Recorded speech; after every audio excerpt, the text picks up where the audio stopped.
Assalamualaikum warahmatullahi wabarakatuh. Bismillahirrahmanirrahim. Pada malam hari ini akan dijelaskan tentang kedudukan hukum jamak. Sebenarnya sesudah boleh itu jamak, namanya boleh dikerjakan, boleh tidak. Tentu ada motivasi lain. Kalaulah kemudian kita ngambil boleh dikerjakan, ini ngerjainnya bagus ataukah tidak bagus? Kalau mengata tidak boleh, tidak bolehnya ini bagus ataukah tidak bagus? Begitu singkatnya terkait dengan sholat jamak, baik itu jamak taqdim maupun jamak takhir, baik di jamaknya secara qasar ataukah di jamaknya secara tamam. Yang menjadi persoalan bagusnya sholat ini di jamak apa kagak, begitu. Jadi sholat itu bagusnya dikerjakan si musafir tuh, orang yang bepergian nih, bagusnya sholatnya dikerjakan secara jamak kah ataukah diparsialkan aja, di normal saja kayak di rumah. Zuhur di waktu zuhur, asar di waktu asar, maghrib di waktu maghrib, isya di waktu isya, ya tentu subuh di waktu subuh, begitu. Ini kalau pengen kita tahu kedudukannya jamak nih, sebetulnya sholat itu baguskah dikerjakan secara jamak ataukah bagusnya kagak usah jamak? Bila itu yang ditanya, maka jawabnya i'lam anna tarkal jam'i afdalu. Perlu kita tahu, kata Syekh Nawawi Al-Bantani, bahwa sholat itu lebih bagus kagak usah dijamak. Sholat itu lebih bagus enggak usah dijamak. Dari boleh jamak, boleh tidak. Dari boleh nih bagusan mana? Karena kalau boleh namanya 50-50, 50%, 50%, boleh. Dari boleh tuh mana yang lebih bagus? Kayak calon presiden gitu, kalau milih mana aja boleh, yang penting bangsa Indonesia. Dari boleh kan ada yang lebih baik, begitu. Nah, ini ngomongin jamak, nggak ngomongin calon presiden, enggak. Karena kita ngaji fikih. Jadi bagus jamak, bagus enggak? Kata Syekh Nawawi Al-Bantani, kalau nanyanya pada bagian itu, bagusan enggak usah dijamak sholat, normal aja dah. Zuhur di waktu zuhur, asar di waktu asar, maghrib di waktu maghrib, isya di waktu isya. Bagusan ora jamak. Ndak ngomongin kosor dulu ya, diingat kosor belum masuk materinya ini. Enggak. Jadi kita ngomongin jamak, biar kita harus atu-atu dulu nih, biar enggak mecah lagi nih, biar enak. Jadi enggak ngomongin qasar, lagi ngomongin jamak dari tadi. Jadi baguskah sholat itu digabung? Apakah bagusan ora digabung? Begitu. Di jamak tuh digabung dua sholat dalam satu waktu tanpa mengurangi angka rakaat. Ini bagus mana sholat nih? Kata Syekh Nawawi, kalau ditanya begitu maka jawabnya bagusan sholat itu kagak perlu dijamak. Lebih tinggi ganjarannya, enggak perlu dijamak. Ngerjainnya secara normal saja, kayak kita enggak pergi jauh. Bagusan enggak perlu dijamak. Kenapa begitu? Alasannya apa? Bagusan gak perlu jamak tuh. Alasannya adalah sunatnya gak dijamak tuh. Kenapa? Alasannya lil khuruji minal khilaf. Alasannya ada ulama yang kagak demen jamak. Alasannya ada imam mujtahid melarang, mengharamkan jamak. Ada ulama yang ama jamak enggak boleh. Dia kata ora ada jamak, ora ada. Siapa? Yaitu Imam Abu Hanifah radhiyallahu ta'ala anhu. Imam Abu Hanifah mah haram hukumnya menjamak sholat bagi musafir tuh. Imam Abu Hanifah enggak kasih jamak tuh, kagak. Begitu Abu Hanifah ajarannya, enggak ada namanya jamak. Begitu. Tapi dalam madhab Syafi'i, madhab kita, ada jamak, bahkan diatur. Ada jamak takdim dan ada pula jamak takhir, dan ada syarat-syarat masing-masing. Jamak takdim diatur syaratnya, jadi ketentuan yang berlakunya. Jamak takhir juga diatur. Begitu juga dalam madhab Malik ada jamak. Begitu juga dalam mazhab Ahmad bin Hanbal ada jamak.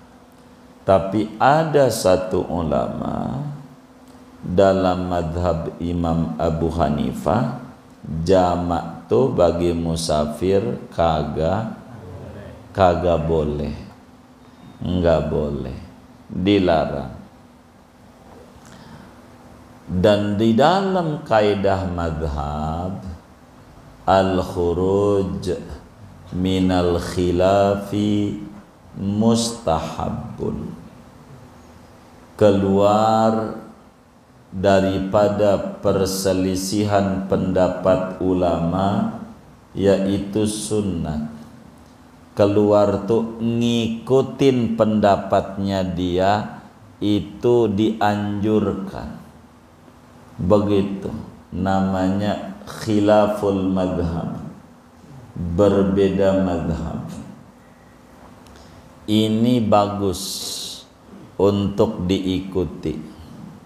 Kalau mau jujur kayak begini, saudara salaman ama ibu gitu, atau ama bocah anak TK gitu, perempuan, bocah perempuan salaman, mau sholat zuhur atau mau sholat asar, sama aja lah, mau sholat ya udah wudu, tapi habis wudu salaman ama bocah umurnya 3 tahun, belum tamyiz, belum balik juga, baru 3 tahun tuh bocah. Itu bagusnya kalau mau sholat wudu lagi. Ada khilaf ulama madhab. Siapa itu? Imam Dawud Dhahiri, aula mastumun nisa. Atau Anda menyentuh wadon, mau siapa ke wadonnya? Mau ibu ke? Mau anak ke? Mau bocah kecil ke?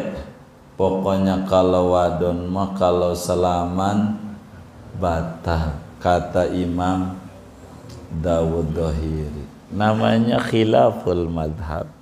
Begitu saudara. Tentu tidak mutlak. Kaidah ini seperti dijelaskan di dalam Al-Asbah wan Nadhairnya, ada qaid-qaid diterangkan di sana. Enggak kemudian kaidah ini baku, tapi kaidah ini adalah umum. Tentu ada yang keluar-keluar. Oleh karena itu kalau ngomongin jamak, kalau ditanya bagus jamak, bagus kagak, jawabannya kagak. Kalau kagak, Imam Abu Hanifah juga iya, enggak jamak tuh, iya, cakep, emang dia mah ngelarang. Imam Syafi'i, boleh. Jadi enggak jamak, iya enggak apa-apa. Imam Malik, enggak apa-apa. Gitu. Maka semua ulama mengiyakan kalau enggak jamak. Iya, enggak apa-apa. Iya, enggak apa-apa. Kata Imam Ahmad, iya enggak apa-apa. Kata Imam Abu Hanifah, kudu. Bukan enggak apa-apa, kudu jangan jamak. Begitu. Bagusnya enggak jamak, bagusnya. Mulailah berontak hati kita. Kagak, bagusnya kagak lagi. Emang kalau kita mah pengennya buru-buru nafsunya. Lakan fikih. Kalau kita begitu, saudara. Itu satu alasan bagusnya kagak usah dijamak. Kedua, sebab kalaulah kita sholat itu dijamak, nanti ada satu waktu kagak disolatin. Begitu. Ada satu waktu kagak disolatin. Kita jamak takdim dohor sama asar, maka di waktu asar ora ada sholat. Kita jamak takhir dohor sama asar, maka di waktu dohor ora ada sholat. Begitu maghrib bisa, ada kosong satu waktu dari sholat. Begitu waktunya masuk, sholatnya nggak ada, hanya niat doang. Kan niat doang. Kalau jamak takhir, kalau menjamak takdim, udah begitu. Udah. Kalau model kayak kita, kalau ada ajaran kiai bisa dijamak 5 waktu, itu kayaknya ikut itu tuh. Begitu. Kalau ada ini aja nih cocok gitu. Begitu. Kayaknya emang kita mau demen yang begitu, nyarinya yang ringan-ringan. Kelas kita orang ini adik nih enak juga, emang begitu kita demennya kelas diskon begitu, bisa rapel-rapel dah begitu. Kalau bagusnya jangan-jangan. Jadi kalau ngomong jamak sunat enggak usah dijamak, untuk memperhatikan pendapat Abu Hanifah yang melarang jamak. Jadi sehingga ulama semuanya ngakuin begitu. Tapi saya mau ikut Imam Syafi'i aja dah. Iya boleh, kan udah tahu dari awal. Boleh jamak, boleh juga nggak jamak. Karena di awal udah ngajinya ya juzu. Boleh tuh mubah dikerjain, nggak ada ganjaran. Jamak nggak ada ganjaran, ditinggal nggak jamak nggak ada ganjaran. Untuk jamak dan tidaknya wong boleh begitu, boleh aja. Namun jadi jamak ini hukumnya banyak. Pertama boleh, kedua tidak boleh Abu Hanifah. Ketiga jamak ini sunat di jamak. Tuh, sunat di jamak. Artinya sunat di jamak, menjamak lebih tinggi dibanding tidak jamak. Tuh, ini ada faktor-faktor yang mendorong bisa lebih tingginya. Ada jamak yang lebih tinggi, artinya bagusan di jamak dibanding kagak jamak. Ada. Sebagaimana kita udah tahu bagusan enggak di jamak dibanding di jamak. Tapi ada di mana sholat itu lebih bagusan di jamak dibanding kagak jamak. Yang mana?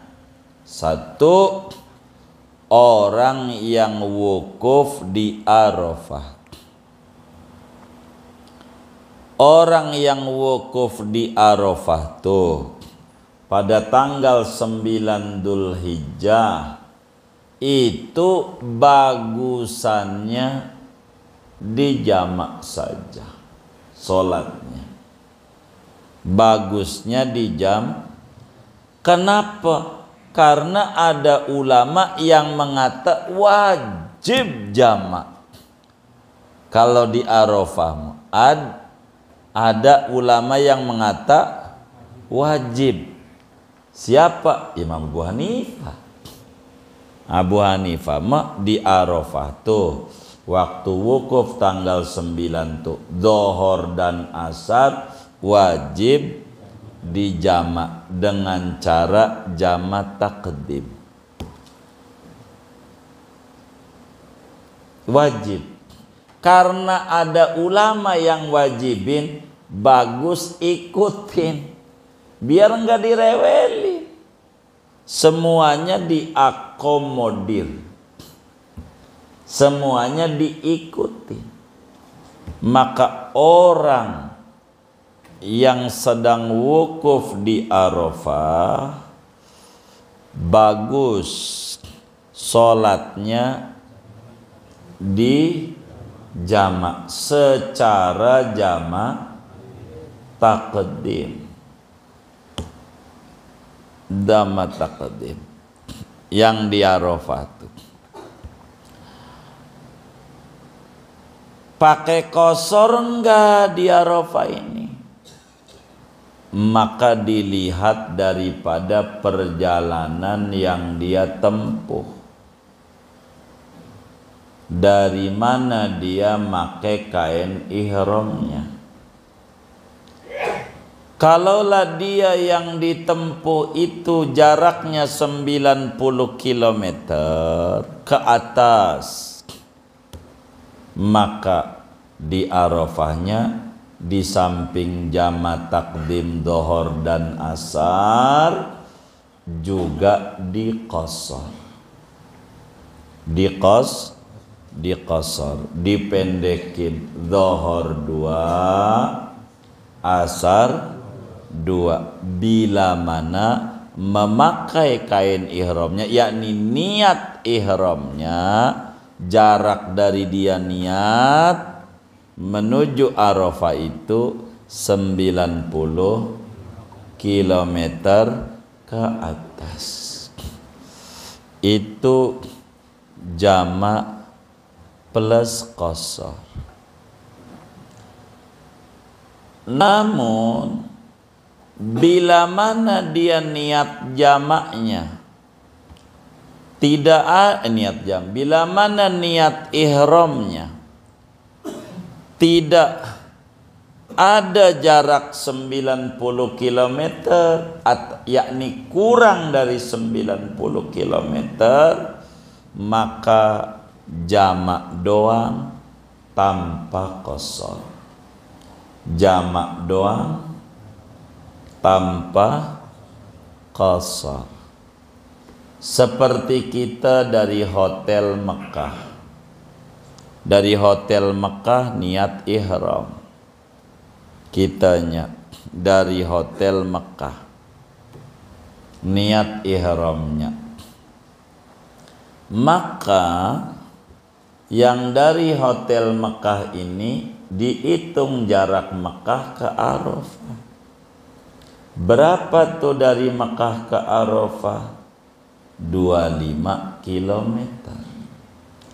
Oleh karena dari Mekah ke Arafah itu hanya 25 km, berarti kagak ada 90, kurang dari 90, maka sholatnya jama doang tanpa qasar.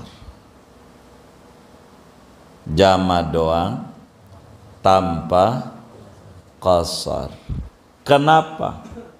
Karena dia niat ihramnya dari Mekah, yang jarak antara Mekah ke Arafah kurang dari 90, maka di Arafahnya jamak doang, jamak takdim tanpa qasar, karena kurang dari 90. Begitu juga jamak doang tanpa qasar di Arafahnya dengan jamak takdim, bila mana dari niat ihramnya jaraknya 90 km ke atas menuju Arafah, namun sudah diem di Mekah 4 hari. Udah diem di Mekah 4 hari. Mukim. Udah diem di Mekah 4 hari. Karena udah di Mekahnya, tinggal di Mekahnya 4 hari sejak dia niat ihram. Kalaulah orang haji ifrad macamnya, dia di Mekah udah 4 hari, apalagi 5 hari, apalagi seminggu, maka dia sama dengan penduduk Mekah, sehingga terhitung bagi dia kayak orang Mekah, sehingga ke Arafahnya dihitung dari Mekah, bukan dari mana niat ihramnya. Niat ihramnya, sehingga jama doang tanpa qasar. Namun bila mana niat ihramnya dari Bir Ali langsung menuju Arafah, ini mah 500 kilo lebih, atau dari Madinah di Mekahnya baru sehari, belum 4 hari, itulah haji wadaknya Rasulullah sallallahu alaihi wasallam. Nabi nyampe Mekah baru sehari di Mekah. Habis sehari di Mekah, Nabi tanggal 8 ke Mina. Nabi nyampe Mekah tanggal 7. Tanggal 8 udah jalan ke Mina, cuman mau tawaf kudum doang ama sa'i. Rapih itu nginep bentar, pagi udah jalan ke Mina tanggal 8, sehingga belum 4 hari tinggal di Makkahnya. Kalau udah 4 hari izinnya hilang, dianggap setar baru. Ada orang main, tujuannya dari Jawa mau ke Lampung, mampir di saudaranya di Bayoran, mampir baru sehari, boleh jamak. Kalau udah 4 hari udah putus, sebab kalau udah 4 hari bisa nyari janda dia. Kalau udah 4 hari udah kenal orang situ, pemerintah kita mah suruh lapornya 1 kali agama 4, begitu udah dianggap mukimin kalau 4 hari.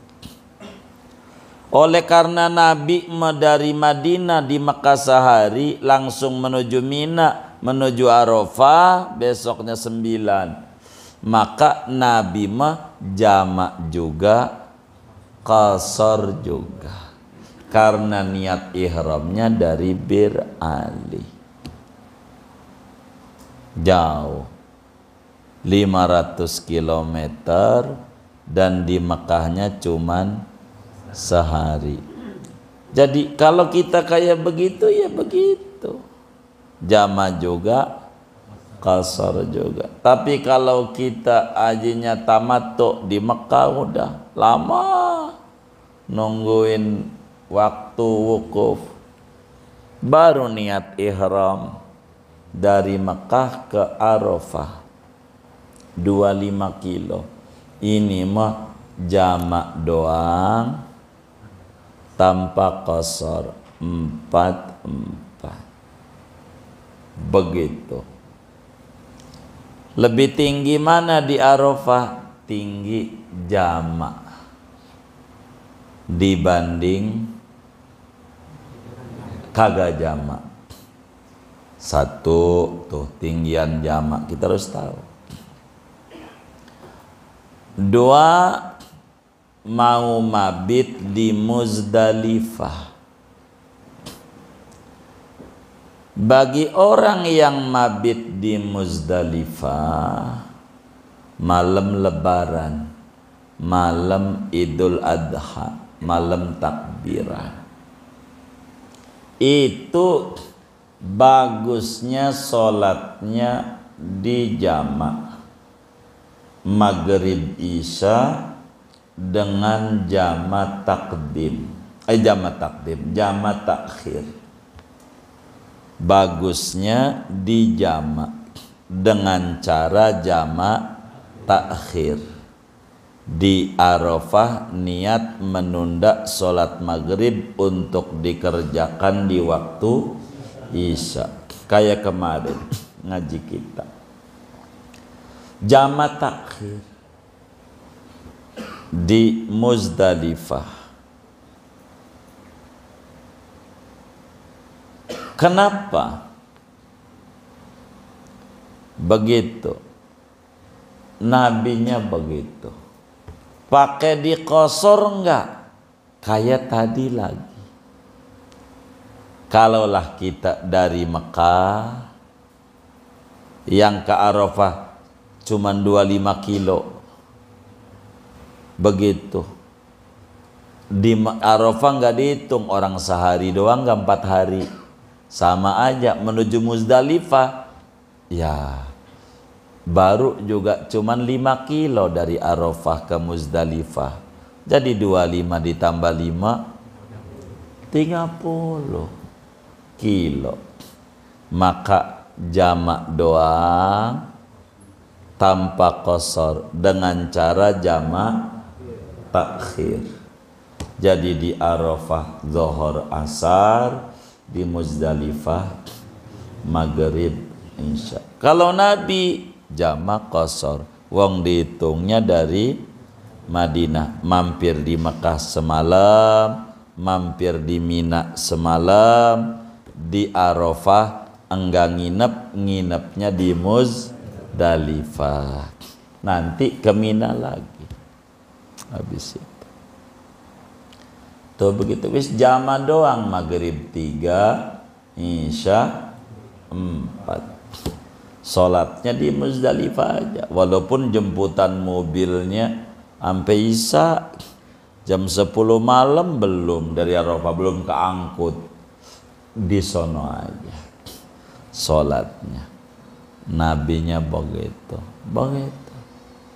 Ini harus ngaji yang kayak begini biar tahu. Jadi kalau kabianya begini kita mah nggak mau begitu. Wong kan harus ngaji. Ente kan urusannya KBIH bukan KBIS, kelompok bimbingan ibadah sholat. Ente kan kagak. Ibadah haji bukan sholat. Ini kan aturan sholat, diatur sendiri, beda. Begitu aturannya, begitu. Biar kita benar di Muzdalifah.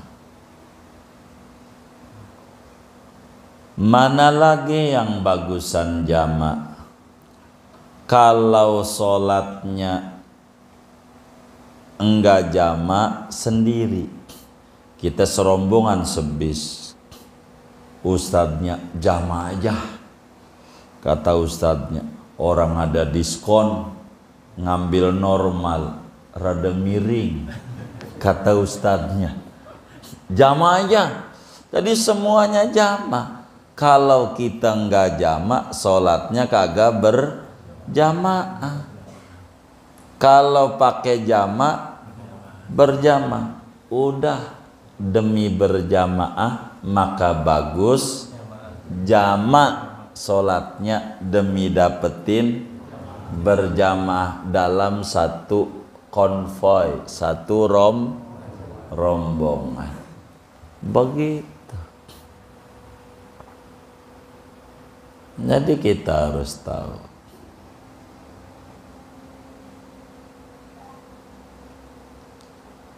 Ketiga, bagus jamak bila mana kita akan sunyi dari hadas kita yang terus menerus.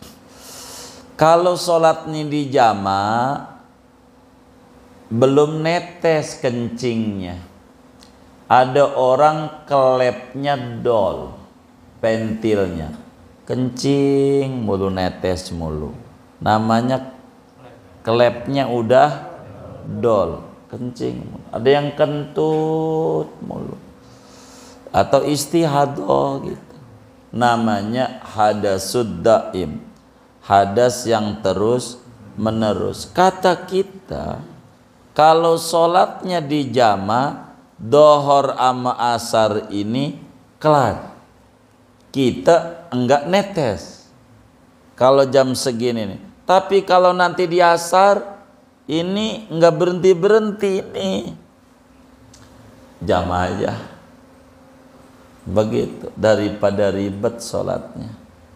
Kalau udah ngomongin kita daimul hadas, repot sholatnya dengan aturan yang begitu banyak. Begitu juga bakal ngebuka aurat kalau di asar, udah repot dah.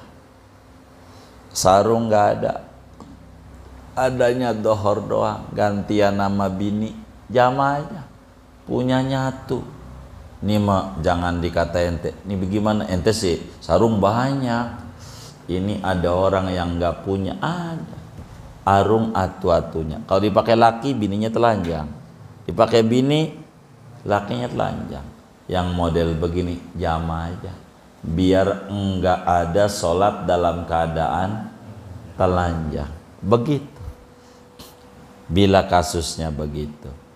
Bila kasus ini, maka menjama lebih tinggi dibanding ora jama. Udah berapa tuh ya? 4. 5. Jama lebih tinggi kalau artinya gedek sama jama. Kalau artinya gedek sama jama, bagusan jama. Ngapain? Timbang dari sini Cirebon aja pakai jama-jama. Ente mau jama, biar jangan nampe gedek sama ajaran Rasulullah. Kalau ente ini begitu. Bagi orang yang artinya jama aja dah, bagusan kagak, melawan hawa nafsu lebih bagus. Kalau orang kata bagusan jama, artinya pengen jama, bagusnya enggak jama, nyari yang beratan. Kalau jama berat artinya, ngapain di jama? Yang model begini bagus jama. Pokoknya mana yang paling berat di hati, itu yang paling gede ganjarannya. Dan tiap orang beda-beda. Begitu, beda-beda.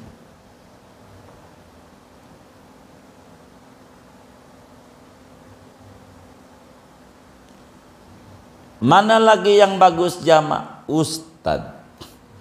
Kalau ustad sholatnya kagak jama-jama, nanti bakalan ada murid bilang ora ada ajaran jama.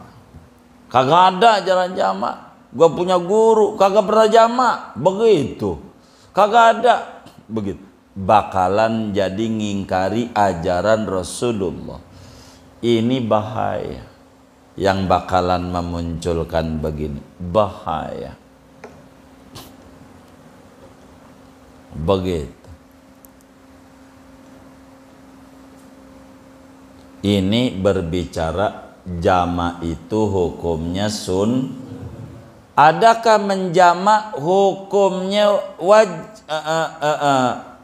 menjama hukumnya dosa? Ada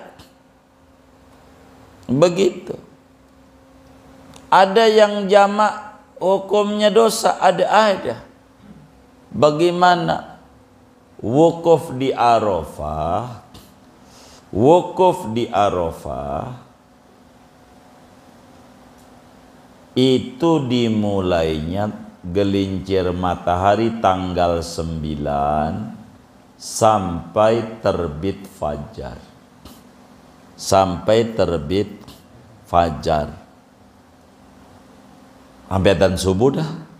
Terbit fajar tuh adzan.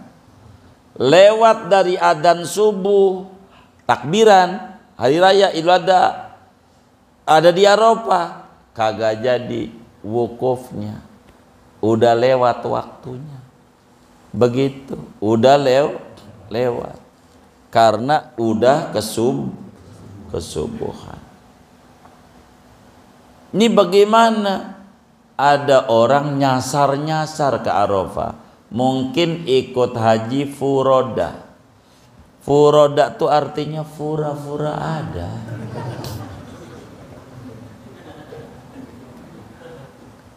Keseringannya ora ada. Akhirnya muter, kadang sampai Filipina, kadang kemari. Mau masuk Mekah susah. Masuk Mekah udah mepet. Tanggal 9. Tanggal 9 masih di Riyadh umpama. Pagi. Wukuf kan dohor. Sampai malam maghrib, belum masuk Arafah maghrib, Ini kalau saya sholat nih jama bisa kagak keburu wukuf. Tapi kalau kagak jama nggak pakai berhenti nih wukuf, keburu wukuf di Arafah. Bagi orang yang model begini nih, bagusan kagak jama. Andai sholat ketinggalan masih bisa diqodho besok malam, besok. Kalau wukuf di Arafah diqodhonya bukan besok. Kapan? Itu kalau undiannya ada tahun depan. Kan daftar laginya 10 tahun lagi. Baru daftar, berangkatnya 20 tahun lagi, 30 tahun lagi. Kelamaan. Dah, jangan jama.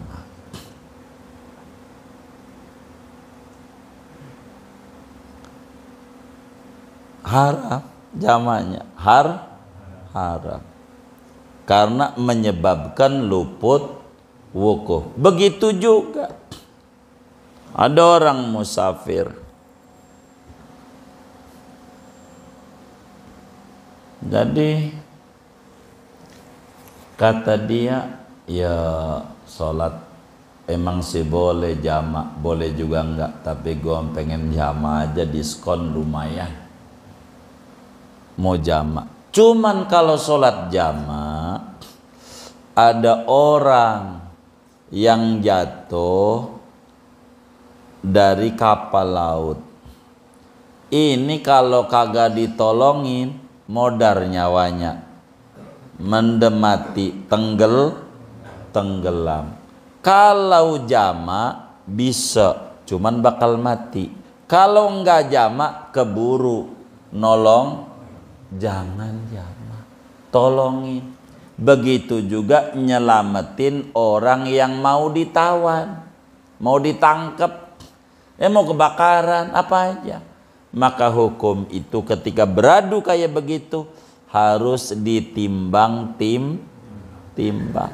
Kalau kita ngotot jama, nih orang yang hanyut ini bakalan kalau jama. Kalau kagak jama keburu nolongin, maka agama tolongin dia wajib. Jama mau cuman sunat buat dia, maka sunat lawan wajib enggak bisa, maka haram bagi dia menjama karena menyebabkan nyawa orang hilang. Begitu, enggak tertolong. Jadi agama itu singkatnya enggak kaku, fleksibel. Dilihat orangnya. Maka kayak jamaah pengantenan dilihat sebagai orang yang menjawab hukum. Boleh nggak jadi pengantenan tuh menjama? Dilihat yang nanya orang kaya apa orang miskin. Kalau orang kaya kawin jam 11 sampai jam 1 rapi, ora boleh begitu. Kalau yang nanya kayaknya orang miskin, jama aja daripada ninggalin.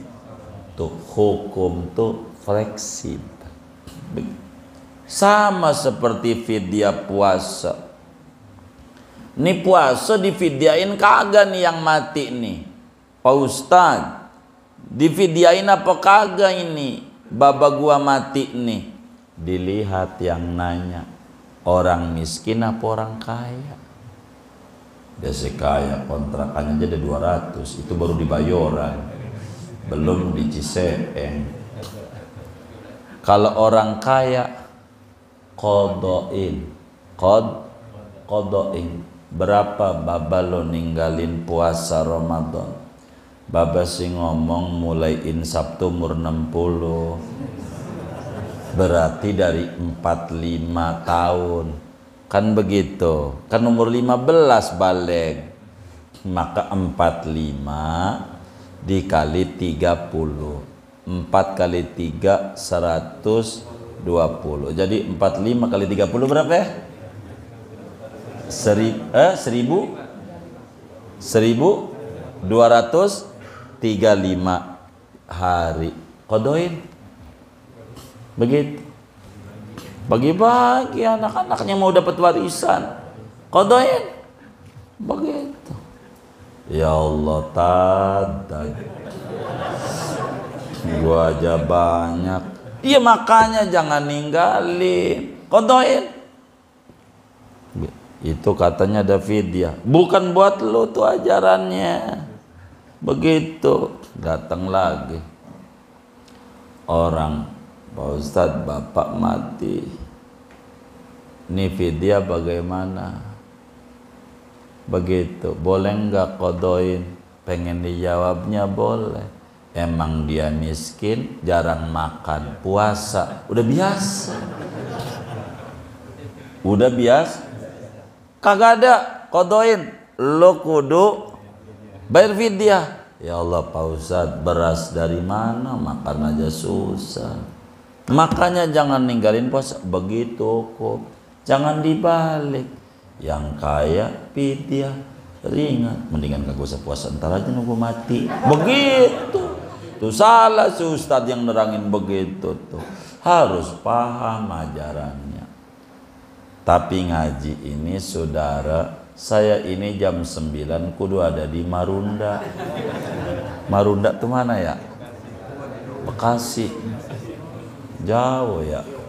Nih, jadi ngajinya segini aja. Pokoknya kalau gondok-gondok pengen nanya, kemis depan. Saya kagak kasih. Begitu kalau peresianan. Begitu. Jam 9 lah, ini tengah 9. Begitu, jadi ngajinya segini doang. Enggak ada tanya jawab, enggak mau, langsung doa aja. Enggak ada, nanti aja. Enggak ada doa.